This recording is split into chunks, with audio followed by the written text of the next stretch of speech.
성도 여러분, 안녕하세요. 오늘도 말씀으로 승리하는 은혜가 저와 여러분이 함께하길 주님의 이름으로 축원드립니다. 우리 계속해서 고린도후서 여행, 우리 사도 바울의 사역, 고린도 교회를 향한 그의 마음을 통해 우리 믿는 자들에게 다가오는 고난과 아픔과 오해들, 그런 것들을 우리가 어떻게 의미 짓고 극복해낼 수 있는가, 우리가 이 시간들을 통해 함께 좀 의미들을 찾고 힌트를 얻는 시간들, 그런 여행이 되었으면 좋겠습니다. 우리 어제 내용을 잠깐 기억해 볼게요. 어제는 우리가 9장을 함께 봤죠. 8장과 9장은 잠깐 좀 특이하게도 어려움을 당하고 있는 예루살렘 교회에 너희 고린도 교회가 좀 구제 연공, 즉 구제연금을 모아서 함께 돕는데 동참하라 라고 하는 이 바울 사도의 권면이 담긴 구절입니다. 세 가지 은혜 마지막으로 나눴는데요. 첫 번째, 구전금을 준비하는 성도의 자세에 대해 이야기합니다. 즉 하나님께서 우리 성도들, 어려움을 당한 성도들을 도울 때 그것들을 하나님 앞에 구전금으로 드릴 때는 억지로 하지 말고 자원하는 마음과 기쁜 마음을 가지고 너희의 형편이 되는 대로 하는 것, 이게 우리가 하나님께 드리는, 그게 꼭 구제헌금뿐만이 아니라 어떤 헌금을 드리든 그게 우리가 하나님을 향해 드리는 헌금의 기본 자세이다 라는 것들을 우리가 좀 함께 나눴고요. 두 번째, 그렇게 남을 돕는 일, 연보에, 즉 구제헌금이나 뭐 선교헌금, 우리 교회는 장학헌금 뭐 이런 것도 있는데요. 뭐 다른 헌금도 마찬가지죠. 어쨌든 하나님께 드릴 때 하나님, 우리가 뭘 얻을 수 있냐면 공급하시는 하나님의 원리를 깨닫게 됩니다. 즉 오늘 우리들에게 충분히 먹을거리와 넉넉함을 주시는 하나님의 은혜가 있기에 이렇게 다시금 하나님을 위해, 어려운 성도들과 이웃들을 위해 내가 나눌 수 있구나 라는 걸 알게 되고요. 또 그 헌금을 통해 우리에게 다시금 하나님이 더욱더 놀랍고 풍성한 복을 허락하여 주시는 놀라운 축복의 사이클을 경험할 수 있어야 라는 것도 우리 고린도 성도들에게 바울이 이야기해 주었죠. 오늘 우리도 마찬가지입니다. 특히 만약 세 번째, 그러므로 그 구전금을 드림으로 받는 우리 성도들의 유익과 축복이 있습니다. 이걸 주는 자에게는 그것이 이제 뭐가 되냐면 내 믿음이 살아있다, 내 믿음을 드러낼 수 있는 믿음의 증거가 되고요. 그 도움을 받는 이에게는 하나님의 놀라운 은혜, 이 어려움 중에도 하나님의 도우심, 이런 큰 은혜가 되는, 주는 이에게도 받는 이에게도 둘 모두에게도 다 축복과 은혜가 되는, 유익이 되는 것이 바로 구제헌금이다. 우리가 그런 은혜에 동참하는 것, 어려운 이들을 돕는 곳에 동참하기에 좀 더 힘을 내자, 뭐 이런 의미들을 우리가 함께 나눴습니다. 자, 이제 오늘부터 우리가 볼 부분은 이제 고린도후서의 10장에서부터 마지막 13장까지 이제 완전히 후반부의 부분입니다. 이제 여기는 복음과 사도권에 대한 적극적인 변호와 책망이 나옵니다. 1장부터 7장까지는 좀 간접적으로 얘기했어요. 돌려 말했고 좋게 말했고 격려와 위로를 먼저 우선으로 했다면 10장에서 13장은 조금 더 직접적으로 강한 어조로 복음과 사도권에 대해서 지키기 위해 애쓰는 이 바울의 모습을 볼 수 있을 겁니다. 오늘 그 첫 번째 시간이고요. 분량은 10장의 전반부인 10장 1절에서부터 11절까지 우리가 좀 함께 보도록 하겠습니다. 제목을 짓자면 세상이 저급하게 굴어도 품위를 지키는 성도의 삶이라고 했고요. 왜 이런 제목을 지었는가는 우리 이따 내용과 주안점을 살펴보면 잘 아실 수 있을 겁니다. 자, 그럼 두 가지 맥을 짚어보고 이 맥에 따라 내용과 주안점을 한번 나눠볼게요. 먼저 첫 번째, 자, 오늘 말씀해 보면 사도 바울이 자신을 대적하는 이 고린도 교회 내 거짓 교사들과 그들이 했던 같은 방식으로 대적하지 않는 이유를 왜 그렇게 하는가? 똑같이 할 수 있잖아요. 아니면 우리는 보통 되로 주면 말로 받잖아요. 그러니까 원래 사람의 인지상정이 내가 이만큼 받았으면 이만큼 더 몰아주는 게 그게 좋은 거든 복수든 뭐든 그건데 바울은 거기에 따르지 않는다. 왜 그랬는가를, 그 이유를 한번 잘 살펴보았으면 좋겠습니다. 이게 첫 번째 맥이고요. 두 번째, 자, 그렇다면 그리스도인들이 세상을 살아가면서 그런 나를 공격하고 우리의 믿음을 자꾸 공격하는 이 세상 속에 가져야 되는 진짜 무기, 믿음의 무기는 무엇인가도 오늘 말씀을 통해 깊이 묵상하고 살펴보는 그런 시간이 되었으면 좋겠습니다. 자, 이런 두 가지 맥을 짚으면서 오늘 내용과 주안점을 한번 살펴볼게요. 자, 오늘 10장의 전반부의 내용은 바울의 적극적인 해명 첫 번째 시간입니다. 주된 내용은 뭐냐? 그들과 우리는 다르다라고 이야기하는 거예요. 바울은 먼저 대적들, 자기를 지금 음해하고 있는 대적과 똑같이 대응하지 않겠다라고 선언합니다. 그럼 뭘로 그들을 대하겠는가? 그리스도의 온유와 관용으로 나는 너희를 대하겠다라고 하는 거죠. 나 바울은 그리스도의 온유함과 너그러움을 의지하여 여러분에게 권합니다. 나는 여러분과 얼굴을 맞대고 있으면 유순하다가도 여러분을 떠나 멀리 가 있으면 담대해집니다. 여러분에게 부탁합니다. 내가 여러분에게 갈 때에 우리를 보고 세상의 표준대로 산다고 헐뜯는 사람들에 대해 강경하게 대하듯이 여러분에게 내가 그렇게 대하지 않도록 해 주십시오 라고 이야기합니다. 이 말은요, 지금 우리가 이거 한글 성경으로 보니까 이게 잘 안 와닿아서 그렇지, 이 바울이 약간 좀 비꼬는 말입니다. 왜냐면 고린도 교회 내에 어떻게 바울을 조롱하고 이렇게 무시한 사람들이 있었냐면, 바울은 우리에게 직접 와가지고는 아주 유순한 사람처럼 대하다가 꼭 멀리 가서 우리를 대하지 않을 때 편지 같은 걸로만 강력하게 이야기하고 우리를 징계하려고 그러고 글로만 강한 사람이지 실제적으로 우리에게 만나면 그럼 뭐 아주 유순하게 짝이 없어 라고 조롱하는 사람들이 있었던 거예요. 이에 대해 바울도 그 역으로 약간 좀 빈정대는 투로 그래, 니들이 말한 것처럼 나는 너희들과 너희들과 가까이 있을 때 유순하고 나는 너희들과 이렇게 멀리 떨어져 있을 때는 담대한 사람이야 라고 이야기하죠. 그러나 나는 너희의 표준대로, 너희의 방식대로 너희를 헐뜯거나 너희와 대적하고 싶지는 않아 라고 이야기하는 거죠. 이후에 더 깊은 의미들을 주안점에서 나눠볼게요. 그 이후에 이제 바울은 세상의 견고한 진도 무너뜨리는 하나님의 능력을 우리 그리스도인의 진짜 무기다라고 하는 거죠. 너희는 나를 헐뜯고 의심하고 무너뜨리려고 하지만 그걸 무기로 삼지만 나는 그런 거 무기로 삼지 않아. 나는 그리스도의 능력, 예수님의 능력을 오로지 나의 무기로 삼을 뿐이야 라고 이야기합니다. 우리가 이 세상에 살기는 하지만 세상이 싸우는 것과 같은 싸움은 하지 않습니다. 우리의 무기는 세상의 무기가 아니라 강한 요새라도 파괴하는 하나님의 능력입니다. 우리는 모든 이론들을 파괴하고 하나님을 아는 지식에 대항하는 온갖 교만한 생각들을 물리쳐 모든 생각들을 사로잡아 그리스도께 복종시킵니다.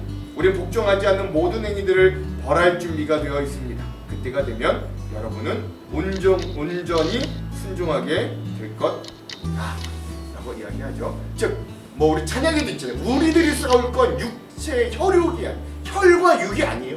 우리들이 싸우는 방식도 세상적인 육체적인 방식으로 싸우는 거 아닙니다. 미워하면 더 큰 미움으로, 누가 나를 왼뺨을 때리면 오른뺨, 양뺨 다 때리고 이런 게 아니라 오늘 우리들은 그리스도의 능력으로, 그리스도인의 능력으로, 하나님의 능력을 무기로 삼고 그 모든 힘을 하나님께 의탁하고 맡기고 그리고 나서 담대하게 영적으로 싸우는 사람들, 세상과는 다른 방식으로 싸우는 사람들이 우리다라는 걸 알려주는 거죠. 이것도 주안점에서 함께 나눠볼게요. 그럼 마지막으로 바울은 이렇게 이야기합니다. 외모와 말보다는 중심과 삶의 변화를 좀 봐라 라고 이야기하는 거죠. 이건 특별히 고린도 교회 내에서 바울을 직접적으로 대적하는 거짓 교사들을 향한 이야기이기도 합니다. 여러분은 사물의 겉모습만 보고 있습니다. 누구든지 자기가 그리스도께 속한 사람이라고 생각하는 사람이 있다면 그 사람은 자기가 그리스도께 속한 것처럼 우리도 그리스도께 속한 사람이라는 사실을 다시 한번 생각해 보아야 합니다. 주님께서 우리에게 주신 권세는 여러분을 넘어뜨리라고 준 것이 아니라 덕을 세우라고 주신 것이므로 내가 이에 대해 지나치게 자랑한다고 하더라도 오히려 부끄러울 것이 전혀 없습니다. 내가 편지를 보내 여러분을 겁주려고 한다고 생각하지 마십시오. 여러분 중에는 바울의 편지에는 무게가 있고 힘이 있는데 그 사람을 직접 대해보면 약골이고 말재주가 없다고 말하는 사람들이 있습니다. 이런 사람들은 우리가 떠나 있어 편지로 쓰는 우리의 말이나 함께 있을 때 행하는 우리의 행동이 아무런 차이가 없다는 것을 명심해야 합니다 라고 이야기하는 것이죠. 그러니까 앞서 말했잖아요. 이 바울은 우리랑 함께 있을 때는 아주 약골이지만 멀리 떠나 있을 때 비겁하게 아주 편지로만 아주 강력한 척해 이렇게 이야기하는 사람들에게 또 한편에서는 이렇게도 말하는 거예요. 고린도 교회 내에는 바울에 대해 어떻게 조롱하고 비하하냐면 바울은 글은 잘 써.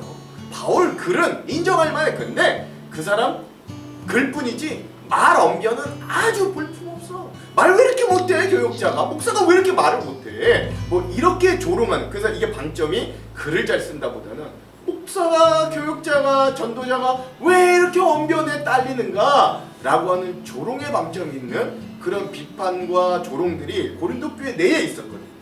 이게 이제 사도권을 의심하는 것 중에 하나였어요. 근데 거기에 대해 바울은 너희들 외모만 보지 말고 하나님이 진짜 요구하시는 중심을 볼 수 있어야 돼. 너희들에게 너희의 삶을 진짜 변화시키는 것이 사람의 언변과 외모가 아니라 정말로 하나님의 능력의 복음의 변화가 너희들을 변화시켰다는 걸 좀 기억할 수 있어야 돼 라고 이야기합니다. 외모를 보지 말고 중심과 진심을 보라는 이 바울의 모습들을 우리가 또 좀 함께 살펴보고 이렇게 10장의 전반부를 우리가 함께 읽어볼 거고요. 또 깊은 내용들은 우리 주안점에서 함께 보도록 하겠습니다. 자, 그럼 오늘 이 부분 우리 고린도후서 10장 전반부의 핵심 구절을 한번 살펴볼게요. 4절에서 5절입니다. 우리의 싸우는 무기는 육신에 속한 것이 아니요 오직 어떤 견고한 진도 무너뜨리는 하나님의 능력이라. 모든 이론을 무너뜨리며 하나님 아는 것을 대적하여 높아진 것을 다 무너뜨리고 모든 생각을 사로잡아 그리스도에게 복종하게 하니. 우리의 싸우는 무기는 혈과 육신에 속한 게 아니에요. 우리의 무기는 뭐예요? 하나님의 능력. 그것도 세상의 견고한 진들을 다 무너뜨리는, 세상의 강력을 파하는 하나님의 능력으로 영적으로 싸우는 사람들. 세상은 힘을 가지고 싸우지만 우리는 하나님의 능력인 사랑과 복음과 인내를 가지고 싸우는, 기도함과 의탁함을 가지고 싸우는 사람들이라고 고백하는 이 바울의 말씀을 오늘 고린도후서 10장 전반부의 핵심 구절로 삼아 보았습니다. 자, 그럼 이후에 이제 주안점 세 가지를 함께 나누고 오늘 말씀을 한번 읽어볼게요. 먼저 첫 번째, 사도 바울은 안타깝게도 자신의 시대에는 지금 우리와 같이 위대한 신앙인이요 전도자라는 평가에 조금도 미치지 못하는 평가를 받았고 심지어 의심과 악평을 받기도 일쑤였습니다. 안타까워요. 특별히 고린도 교회에 적지 않은 사람들이 그 고린도 교회를 개척하였던 목사인 바울을 조롱하고 비하했습니다. 아마도 바울은 얼굴이 잘생긴 사람도 아니었던 것 같아요. 사람들은 그의 외모를 놀렸고 또 그의 웅변술과 수사학이 발달하는 곳에서는 바울의 언변이 좋지 않다는 이유로 바울을 무시하기도 했습니다. 바울은 글을 잘 쓰는 사람들이었습니다. 사람들은 그의 문체의 강력한 힘을 느끼곤 했는데 근데 막상 실제로 바울을 만나고 보면 그의 언변이나 외모가 교역자로 보일 만큼 시원찮아 보일 때도 있었던 것 같아요.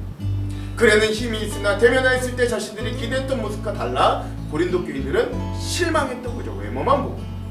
바울은 사람들의 이런 편견과 무시 속에서 비판을 당하고 있었습니다. 그러나 바울은 사람들의 이런 평가에 연연해하는 사람이 아니었어요. 오히려 그는 자신을 비판하는 사람들을 향해 부드러움과 관용으로 대하였습니다. 1절, 너희를 대면하면 유순하고 떠나 있으면 너희에 대하여 담대한 나 바울은 이제 그리스도의 온유와 관용으로 친히 너희를 권하고. 아멘. 오늘 한글 성경 원문에 비해 아주 이게 부드럽게 해석된 건데요. 원래 이 헬라어 원문을 보면 너희를 대면하면 비천하고 떠나 있으면 겁쟁이 개와 같이 짖는 나 바울은 이렇게 원문은 써 있다고 합니다. 그러니까 이건 바울이 고린도 교회 내 대적들이 바울 자신을 비난하고 조롱할 때 사용했던 표현을 그대로 바울 자신이 적어놓은 표현이라고 하는 거예요. 이 사람들은 바울이 함께 있을 때랑 떨어져 있을 때랑 너무 다른 이중적인 사람이라고 비난했어요. 함께 있을 때 아무 말도 못하고 연약하다가 꼭 멀리 떨어져서 우리에게 편지 쓸 때만 아주 강하게 그냥 담대하게 쓰더라, 뭐 이렇게 놀렸다는 거예요. 바울 당신은 해야 할 말을 면전에서 하지 못하고 멀리 떨어져 있을 때만 겨우 편지로 말하는 비겁한 겁쟁이입니다 하고 비난했던 겁니다. 바울은 비록 자신을 미워하고 대적하였던 원수들이 이처럼 자기에 대해 이야기했을지라도 이제 자신은 그들에 대하여 예수 그리스도께서 보여주신 온유함과 관용함으로 성도들을 대하겠다 말했던 것이죠. 2절, 또한 우리를 육신에 따라 행하는 자로 여기는 자들에 대하여 내가 담대히 대하는 것 같이 너희와 함께 있을 때에 나로 하여금 이 담대한 태도로 대하지 않게 하기를 구하노라. 아멘. 그러면서 바울은 정말로 고린도 교회 당신들은 내가 당신들과 진짜 만났을 때 정말로 담대하기를 원하는 것이냐 라고 되묻는 거예요. 바울이 고린도 교회 성도들과 함께 지낼 때 그들을 향해 부드럽게 대한 이유는 대적들이 비난했던 것처럼 겁이 나서 그런 게 아니었습니다. 이건 마치 비유를 들자면 동네 건달들은 사람들을 괴롭히고 협박하기 위해 칼을 밖으로 꺼내놓고 손에 쥐고 그 칼을 위협하면서 이리저리 휘두르며 사람들을 겁을 주죠. 그런데 여러분, 진짜 고수들은요, 검을 늘 칼집, 검집에 넣고 다닙니다. 빼다니지 않아요. 그리고 꼭 필요할 때가 아니면 함부로 검을 꺼내지 않습니다. 진짜 고수들은. 고수가 그래서 검을 꺼내는 순간은 뭐예요? 반드시 적의 목숨을 잃어버릴 때, 일격의 순간인 거예요. 칼이 그 사람이 가진 실력이라면 여러분, 칼집은 그의 인품과도 같습니다. 바울이 고린도 교회 성도들과 함께 있을 때 불같이 화를 낼 줄 몰라서 안 낸 게 아니었어요. 그러나 바울은 이런 방식으로 교회를 다스리는 게 옳지 않다는 걸 알기 때문에 예수 그리스도의 온유와 관용으로 성도들에게 대했다라고 하는 거죠. 여러분, 2016년 미국의 오바마 대통령의 영부인이었던 미셸 오바마가 연설하던 도중에 이런 말을 한 적이 있어요. 누군가 잔인하게 우리를 괴롭힐 때 같은 수준으로 떨어지지 말라고 했습니다. 이게 우리의 좌우명입니다. 그들이 저급하게 굴어도 우리는 품위를 지킨다. 영어로 하면 When they go low, we go high 라고 하죠. 그녀가 정치적인 어느 편에 서 있냐가 저는 뭐 중요한 문제라기보다 여기서 저는 이 말 자체가 참으로 마음에 와 닿았습니다. 들었을 때. 그리고 이 말이야말로 우리 그리스도인들이 복수가 판치는 이 세상에서 마음속에 다지고 살아야 될 명언이 아닌가 느끼기도 했던 거예요. 바울에게도 이런 수많은 저질스러운 공격이 고린도 교회 일부 성도와 거짓 교사들로부터 쏟아져 들어왔습니다. 그것은 때론 목회자로는 견디기 힘든 인격적인 모독과 폄하가 가득하기도 했어요. 그러나 바울은 그런 모든 일에 그들과 같은 수준에서 같은 방식으로 복수하거나 대응하기를 원치 않았다는 데 우리가 좀 주목할 필요가 있습니다. 그리스도인의 삶은 사실 그런 거예요. 이런 태도로 삶을 살아갈 때 비로소 우리가 세상 사람들과는 좀 다른 모습의 향기가 나지 않겠습니까? 그러므로 오늘 하루도 우리가 가정과 직장과 세상과 이웃들을 만나는 과정 속에서 우리를 공격하거나 우리의 마음을 심히 상하게 하는 사람들을 만나게 될지도 모르겠습니다. 그럼에도 여러분 기억하십시오. 그리스도인의 품격은 그들은 저급하게 우리에게 굴어도 우리는 그리스도의 품격과 품위를 지켜내며 정당하게 그들을 대하는 사람들이라는 사실 말입니다. 오늘 하루 우리가 그리스도인으로서 삶의 태도와 품격이 이렇게 높아지는 성숙하는 그런 사람들이 되기를 간절히 소망합니다.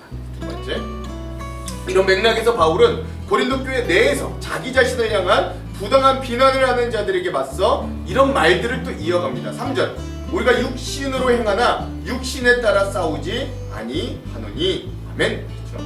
바울은 자신이 대적들의 오해한 것처럼 자신이 고린도 교회 세상적인 차원의 싸움을 하려고 시비를 걸고 있는 게 아님을 밝히고 말하면서 그는 바울은 성도들을 죄로부터 구원하기 위한 영적인 차원의 싸움을 나는 지금 하고 있는 거다. 너희들이 나를 공격해서 지금 내가 대응하는 게 아니라 나는 여러분들이 구원받기 위한 영적인 싸움의 차원에서 얘기하는 거야 라고 이야기합니다. 우리 그리스도인들은 육신을 가지고 있지만 이 육신을 따라서, 즉 자기의 욕망이나 세속적인 가치관을 따라서 사는 존재가 결코 아니죠. 왜냐하면 우리 속에는 서로 원수된 담을 헐기 위해 자기의 몸을 던져주신 주님께서 우리 마음에 거하고 계시기 때문에 그렇습니다. 그래서 우리는 원수 맺거나 욕망이나 세속적인 가치관을 따르는 자들이 아니라 사랑으로 담을 무너뜨리는 화평의 왕 예수님을 따르며 사는 존재들인 거예요. 세상은 이렇게 자신들의 방식이 아닌 사랑의 방식으로 싸우는 우리를 미워하고 조롱하고 싫어합니다. 왜? 자기들 방식에 따르지 않으니까요. 이건 예수님께서 미리 우리들에게 알려주신 세상의 이치이기도 해요. 요한복음 15장 18절에서 19절. 세상이 너희를 미워하면 너희보다 먼저 나를 미워한 줄을 알라. 너희가 세상에 속하였으면 세상이 자기의 것을 사랑할 것이나 너희는 세상에 속한 자가 아니요 도리어 내가 너희를 세상에서 택하였기 때문에 세상이 너희를 미워하느니라. 아멘. 그래서 주님의 뜻에 순종하는 성도들을 모함하고 그 그리스도인들을 공격하는 세상과 또한 바울을 공격하였던 고린도 교회 거짓 교사들은 성도와 바울에게만 위해를 가하는 게 아니라 이 방금 읽었던 요한복음 15장 말씀을 보면 예수님에게 위해를 가하는 것과 같다라고 할 수 있어요. 그러므로 이런 이치를 알았던 바울은 그리스도인의 삶을 그런 영적인 싸움으로 여기고 있었던 겁니다. 그런데 그 싸움이 욕망을 성취하기 위함이나 세속적인 가치관의 시각으로 좋아 보이는 것을 위한 싸움이 아니라 진리를 위해, 생명을 위해, 영원한 것을 위해 그것의 반대편에 있는 세속적이고 세상적인 것들, 욕망적인 것들과의 싸움을 하라라는 말인 거죠. 그래서 4절부터 바울은 자신이 싸우는 대상이 누구이고 싸울 때 사용하는 무기가 무엇인가를 이렇게 설명합니다. 4절, 우리의 싸우는 무기는 육신에 속하는 것이 아니요 오직 어떤 견고한 진도 무너뜨리는 하나님의 능력이라 모든 이론을 무너뜨리며. 아멘. 그럼 바울은 육신에 속한 무기들을 사용하지 않았습니다. 여러분, 육신에 속한 무기란 뭘까요? 혈통을 자랑하는 것, 또는 언변을 내세우는 것, 힘으로 짓누르는 것을 이야기합니다. 이 당시의 사람들은 지금도 그렇죠. 이러한 요소들로 사람들을 감동시키거나 또는 그것이 안 될 때면 힘으로 눌러서 다스렸습니다. 그러나 바울 자신은 이런 세상적인 요소들을 버리고 오직 하나님의 능력으로만 무기를 삼아 싸우고 있음을 말해주고 있습니다. 그런 바울의 무기는 육신적인 무기가 아니라 바로 하나님의 능력을 의지하는 의지한 믿음이 무기였던 거예요. 그런데 놀랍게도 세상 사람들 보기에 실체가 없어 보이는 이런 하나님의 능력이 세상에 자랑하는 모든 요소들, 즉 견고한 진을 무너뜨리는 역사가 계속해서 일어났다는 거예요. 나아가 하나님을 대적하여 세워진 세상의 모든 이론과 가치들도 인간이 하나님을 대항하며 쌓아올린 모든 교만함의 바벨탑들을 다 무너뜨릴 수 있음을, 그게 하나님의 능력임을 이야기해주고 있는 겁니다. 바울은 하나님의 능력이 하나님을 아는 지식을 대적하는 모든 것들을 다 무너뜨리고 그것을 마치 전쟁의 포로처럼 사로잡아 하나님 앞에 무릎 꿇게 복종하게 만들 수 있음을 이렇게 강조합니다. 5절에서 6절, 하나님이 아는 것을 대적하여 높아진 것을 다 무너뜨리고 모든 생각을 사로잡아 그리스도에게 복종하게 하니 너희의 복종이 온전하게 될 때에 모든 복종하지 않은 것을 벌하려고 준비하는 중에 있노라. 아멘. 바울의 대적들은 그의 편지의 글을 무겁고 힘이 있지만 대면하였을 때는 말이 약하고 시원찮다고 평가했습니다. 이처럼 사람들은 바울을 무시하고 비난했지만 바울은 이런 대적들의 공격과는 달리 자신은 하나님의 능력을 통해 사람들 안에 있는 불복종을 깨뜨리고 그들을 예수 그리스도께로 인도해 왔음을 자랑하고 있습니다. 오늘날도 세상이 좋아하는 기준은 외모가 곱고 보기에 좋고 말도 잘하는 사람일 겁니다. 그러나 바울의 말대로 하나님의 사람은 하나님의 능력으로 주의 일을 하며 사람을 세우며 살아가야 합니다. 세상은 인간적인 야망을 가진 자들을 높이 평가하지만 하나님은 바울처럼 예수 그리스도를 전적으로 의지하고 살아가는 자들을 오히려 기쁘게 여기십니다. 지금도 세속화의 현상이 교회 안에 들어와서 세상의 방식대로 사람들을 평가하고 사역의 방법을 바꾸어 놓고 있는 것도 안타까운 현실입니다. 교회마저 그래요. 그러나 세월이 변화되고 시대가 흘려도 하나님의 교회는 하나님의 능력으로만 세워질 수 있습니다. 강하고 세찬 바람이 불어도 그건 결코 사람의 마음과 옷깃을 열어놓지 못합니다. 오히려 애워싸게 하죠. 방어하게 하죠. 그러나 사람의 품을 열고 마음을 열게 하는 건 강렬한 태양의 열, 즉 사랑입니다. 오늘 우리는 이런 세상과는 다른 사랑과 인내의 기다림, 그러나 담대함과 의에 대한 단호함을 가지고 세상 속에 무기로 살아가는 사람들임을 꼭 잊지 마시기 바랍니다. 빌립보서 2장에 나타난 하나님은 자기를 비워 종의 형체를 가지사 심지어 사람의 모양으로 죽기까지 하시고 복종하신 그 예수님을 지극히 높이셔서 모든 이름 위에 뛰어난 이름을 주시고 예수님 앞에 세상의 모든 만물이 무릎 꿇도록 하셨다라고 빌립보서 2장은 이야기합니다. 그래서 하나님의 능력이 승리하셨습니다. 오늘 우리가 이 결말을 꼭 기억하시기를 소망합니다. 그러므로 오늘 하루를 살아가는 우리가 세상적인 능력과 기준대로만 사는 게 아니라 하나님의 능력을 의지하며 여전히 신실함과 정직함으로 그리고 사랑하는 마음을 우리의 출근 가방에 담아 하나님의 아는 지식을 배워가며 올바르게 하나님을 섬기는 오늘 하루 여러분들 되시기를 간절히 소망합니다. 마지막 세 번째, 고린도 교회 안에 바울을 향한 세 부류의 사람들이 있었을 거라고 학자들이 이렇게 추측합니다. 첫 번째, 순수하게 복음을 지키면서 사도로서의 바울의 권위와 사도권을 온전히 인정하는 성도가 첫 번째 부류였을 거고요. 두 번째 부류는 유대교에 아직도 심취하여 복음을 왜곡시키고 바울의 영향력을 축소시키려는 거짓된 교사들, 바울을 대적하는 사람들이 있고요. 셋째, 그런 거짓 교사들의 게임에 넘어가 그들과 함께 바울을 비난하는데 동조했던 성도들이 있었을 겁니다. 이런 세 부류의 사람들이 있었을 거예요. 바울은 거짓 교사들에게 속아 넘어간 성도들은 안타까워하면서 그들이 빠른 시일 내에 온전한 복음의 편으로 돌아와 예수 그리스도 앞에 복종하기를 바랬습니다. 바울에게 그들은 징계의 대상보다는 기다림과 인내의 대상이었습니다. 그러나 한편 바울은 고린도 교회 안에 복음과 정당한 사고특권을 왜곡하고 대적하는 거짓 교사들의 비난과 책망은 결코 숨기지 않았습니다. 거짓 교사들에 대해 바울은 단호하게 이렇게 이야기합니다. 7절, 너희는 외모만 보는도다. 만일 사람이 자기가 그리스도에게 속한 줄 믿을진대 자기가 그리스도에게 속한 것 같이 우리도 그러한 줄을 자기 속으로 다시 생각할 것이라. 아멘. 그렇죠? 여러분, 이 세기의 어떤 신앙적인 이 자료, 역사적인 글을 보면 바울은 키가 작고 양 눈썹은 붙었고 코가 좀 크고 머리는 벗겨졌고 다리가 구부정하고 단단한 몸을 가진 은혜가 충만한 사람이었다 라고 이야기하면서 사람처럼 보이면서도 때때로 바울은 천사의 얼굴을 가진 사람으로 보였다 라고 묘사하고 있습니다. 바울은 요즘으로 표현하면 얼짱이나 몸짱이나 훈난과 같은 말과는 좀 거리가 아주 멀었던 사람으로 여겨집니다. 어쩌면 거짓 교사들은 바울보다는 외모로서는 그들이 훨씬 더 나아 보였을 수도 있습니다. 그래서 고린도 교회 사람들은 그들의 말을 듣고 한때 바울을 불신했던 것이기도 했죠. 이런 상황에서 바울은 고린도 교회 성도들에게 어떻게 사람을 외모로만 보십니까? 만약 자신이 그리스도께 속한 사람인 걸 확신한다면 우리도 우리 속 안에 예수 그리스도로 속한 사람임을 좀 같이 믿어야 되지 않겠습니까? 라고 말하는 거예요. 그러므로 외모가 아니라 진실된 사랑과 복음의 변화를 일으킨 바울, 그리고 바울은 고린도 교회 사람들에게 자신에게 있는 권위를 자랑했더라도 그게 부끄럽지 않게 생각한다 라고 이야기할 수 있는 거예요. 왜? 나는 내 안에 내 진심이 그것들을 증명하니까.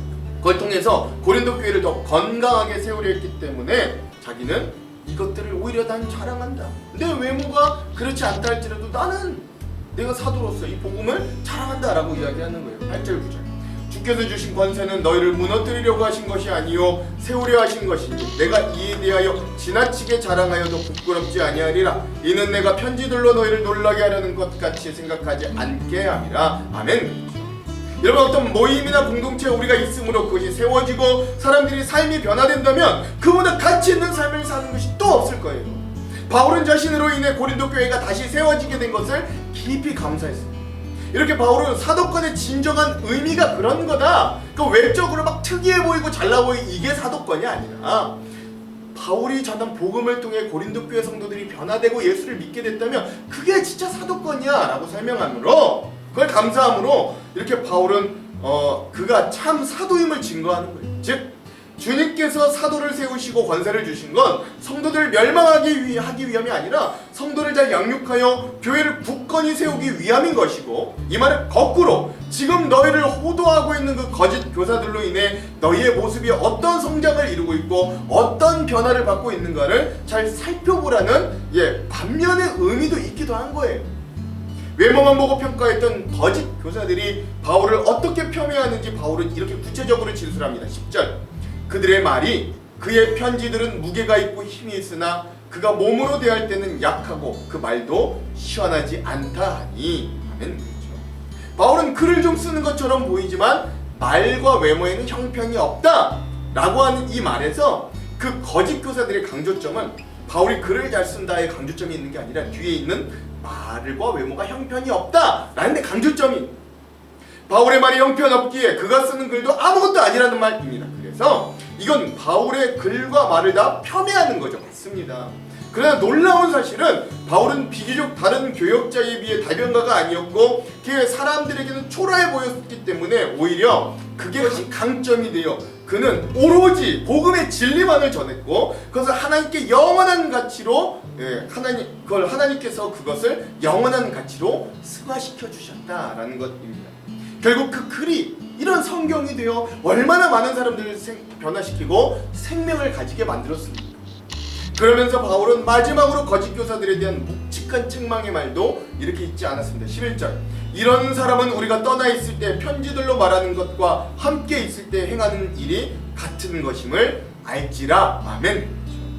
거짓 교사들은 말을 잘하느냐 못하느냐로 외모로 사람을 평가하지만 바울 나는 편지로 말하는 것과 내가 고린도에서 행했던 게 같다라고 말하는 거예요. 이걸 좀 알아라 라는 거죠. 즉 바울은 언행일치의 삶을 살았고 거짓 교사들은 말만 행하는 삶을 살았던 것입니다.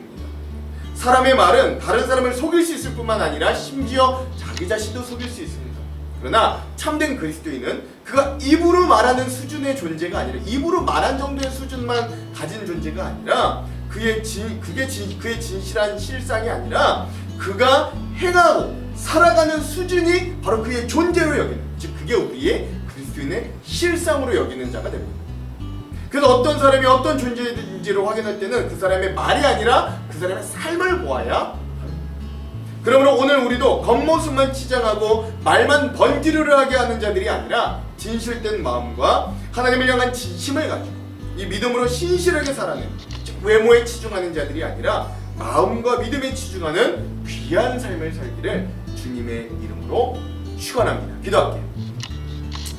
하나님, 오늘 세상은 여전히 주님을 믿는 우리들, 세상과는 다른 방식으로 사랑하고 인내하고 양보하는 우리들을 조롱하고 핍박하고 음해하지만 그래도 하나님, 우리는 그들과 같이 저급하게 대항하지 않게 하시고 주님이 주시는 품위와 품격을 지키며 성숙한 믿음의 자세로 그리스도의 관용과 사랑으로 우리가 화평케 하는 자들이 될 수 있도록 인도하여 주시옵소서. 주님, 오늘 우리의 눈을, 오늘 우리의 마음을, 우리의 시각을 성령의 스스로 지져주셔서 하나님, 우리가 세상 사람들과 같이 외모로 판단하는 자들이 아니라 주님 보시기에 진실함으로, 하나님 진심으로 주님 앞에 나아갈 수 있는 귀한 자들로 성장할 수 있도록 또한 인도하여 주시옵소서. 오늘 말씀을 통해 우리에게 그런 은혜와 도전을 주실 주님을 기대하며 예수님 이름으로 기도합니다. 아멘. 그럼 사랑하는 성도 여러분, 오늘 하루도 말씀으로 승리하십시오. 사랑하고 축복합니다. 화이팅! 제10장. 너희를 대면하면 유순하고 떠나 있으면 너희에 대하여 담대한 나 바울은 이제 그리스도의 온유와 관용으로 친히 너희를 권하고 또한 우리를 육신에 따라 행하는 자로 여기는 자들에 대하여 내가 담대히 대하는 것 같이 너희와 함께 있을 때 나로 하여금 이 담대한 태도로 대하지 않게 하기를 구하노라. 우리가 육신으로 행하나 육신에 따라 싸우지 아니하노니 우리의 싸우는 무기는 육신에 속한 것이 아니요 오직 어떤 견고한 진도 무너뜨리는 하나님의 능력이라. 모든 이론을 무너뜨리며 하나님 아는 것을 대적하여 높아진 것을 다 무너뜨리고 모든 생각을 사로잡아 그리스도에게 복종하게 하니 너희의 복종이 온전하게 될 때 모든 복종하지 않는 것을 벌하려고 준비하는 중에 있노라. 너희는 외모만 보는도다. 만일 사람이 자기가 그리스도에게 속한 줄을 믿을진대 자기가 그리스도에게 속한 것 같이 우리도 그러한 줄을 자기 속으로 다시 생각할 것이라. 주께서 주신 권세는 너희를 무너뜨리려고 하신 것이 아니요 세우려고 하신 것이니 내가 이에 대하여 지나치게 자랑하여도 부끄럽지 아니하리라.